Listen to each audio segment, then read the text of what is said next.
Dear students, today we are going to start the chapter The Rise of Nationalism in Europe. This is the first chapter from history, and we are taking the topic the descriptions of Frederick Sorio painting.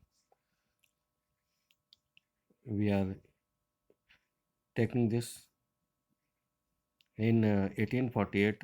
Frederick Sorio, who was a French artist, he made a series of the four print in which he shows uh, in which he saw his dream of a world that was constituted of democratic and social republic, as he called them. 1848 में Frederick सारियो ने, जो कि एक French artist था, ही prepare ये series of the four prints, उसने चार print की एक श्रृंखला बनाई है, और जिसमें उसने दुनिया को एक डेमोक्रेटिक एंड सोशल रिपब्लिक के रूप में दिखाया, जैसा कि उसने इसको कहा. This is the first print you are watching on this page. This is the first picture made by Frederick Sario. He showed the people of the Europe and America, men and women of all ages and social classes. They are marching in a long train and offering homage to the Statue of Liberty as they pass by it. उसने अपने sprint में उसने ये दिखाया कि Europe और America के लोग, मैन और womens from all age and all the social classes, they were going in a queue. वे एक क्यू में जा रहे हैं, and they are paying homage to the Statue of Liberty. अब वे स्टैचू ऑफ लिबर्टी को अपनी होमेज, श्रद्धांजलि अर्पित कर रहे हैं. Whenever they pass in front of it, as you would remember recall as you would recall artists of that times of the French relations personified liberty as a female figure. जैसे कि आपको पता है कि French relation के time में जो artist थे, दे show liberty from a female figure. Here you can recognize the torch of enlightenment she wear in one hand and the charter of the right of man in the other. So यहाँ पे आप देख रहे हैं कि she is holding the torch of enlightenment in one hand and the charter of the right of man, यानी कि मानव अधिकारों के अधिकारों का चार्टर वो दूसरे हाथ में ले रही हैं. On the earth in the foregrounds, और अर्थ में इमेज के सामने वाला पोर्शन जो है, there were lie settled remains of the symbol of absolutist institutions. Or in front of the picture, in front of the Statue of Liberty,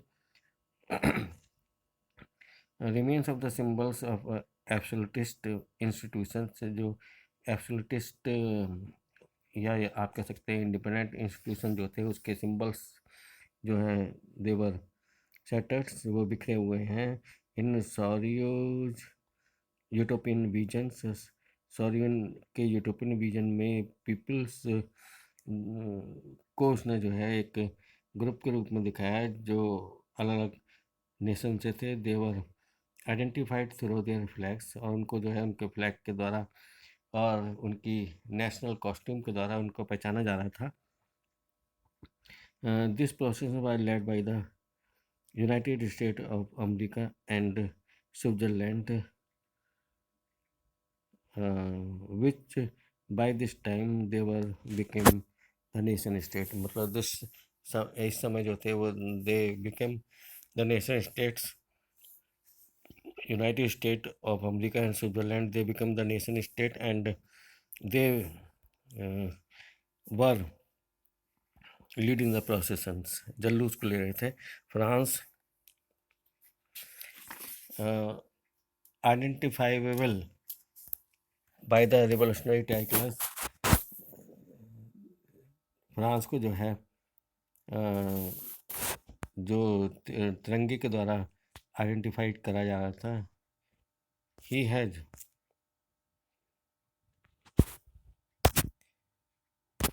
he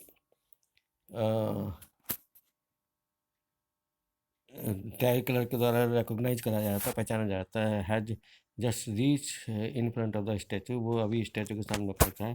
C is followed by the people of the Germany, उसके बाद जो है Germany के लोग they were bearing the black red and gold flag, उनके हाथ में black red and gold flag था। इंटरेस्टिंगली एट द टाइम, रोचक रूप से इस समय जो थे वहन सॉरी क्रिएटेड दिस इमेज, इस समय जो सॉरी ने जब इमेज को क्रिएट किया था, जो प्रिंट को बनाया था, at the times the German peoples did not yet exist as a united nation.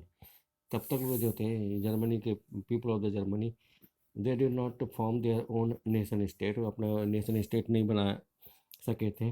The flag they carry, और जो फ्लैग उन्होंने ले रखा था, is an expression of the liberal hopes, और ये एक अभिव्यक्ति थी लिबरल होप की 1848 में कि they are going to unifying the numerous German speaking principalities into a nation state, कि वो अलग अलग जर्मन स्पीकिंग प्रिंसिपलिटीज जो हैं, जो किंगडम्स हैं, उसको यूनाइट करने जा रहे हैं, और they are going to form a nation state under a democratic constitution, एक डेमोक्रेटिक कॉन्स्टिट्यूशन के अंतर्गत। Following the German peoples, German people के बाद जो थे people of Austria, kingdom of the two Sicilies, Lombardy, Poland, England, Ireland, Hungary and Russia, इसके पीछे ये लोग थे, इन देशों के लोग थे।